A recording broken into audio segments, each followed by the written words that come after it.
I first came here in 1971, and I was the assistant director of Rowe Junior High Camp. I was also the assistant minister of the First Unitarian Church of Brooklyn.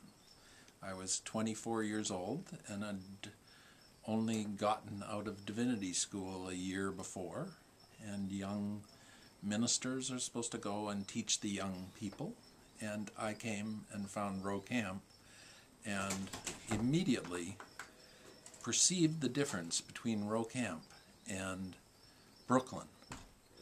And on the last night of camp, that was a 3-week session, I saw 2/3 of the campers crying for 2 hours, and it blew my mind. I knew something more was going on here than I had realized. I always used to say Unitarianism was a religion based on coffee and donuts, that nothing really happened until afterward, and then all the talking and the conversation. A liberal Christian will be sitting next to an atheist, who is sitting next to a pagan, who's sitting next to a Buddhist. And we actually think that's a good thing. I was pleasantly surprised at the Unitarian experience because it was not churchy at all.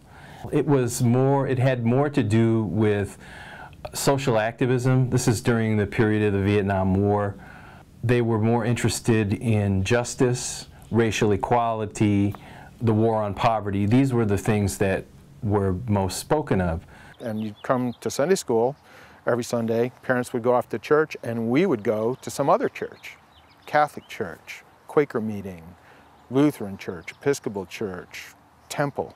And so it's in the midst of this religious pluralism which speaks to our real lives rather than to a particular set of beliefs that Unitarian Universalism lives.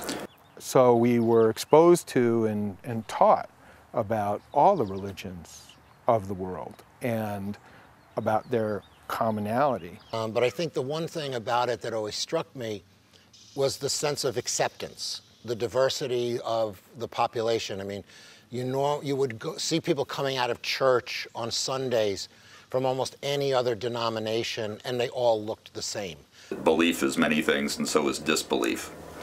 But for us, religion is what happens to us when we open our minds to greater truth and our hearts to greater compassion and justice, and we put our hands to the wheel of making this a better society.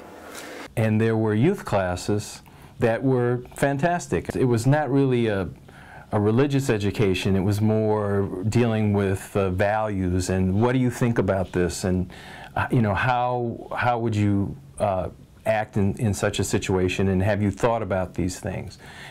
It didn't come with the precepts that most religions do. It wasn't sort of, here's your list of what you can do, here's your list of what you can't do. Every congregation was really different. It just felt like a place where you could kind of be who you were, that you didn't have to fit into or conform to what they wanted you to. And Homestead then became sort of the extension of that as well.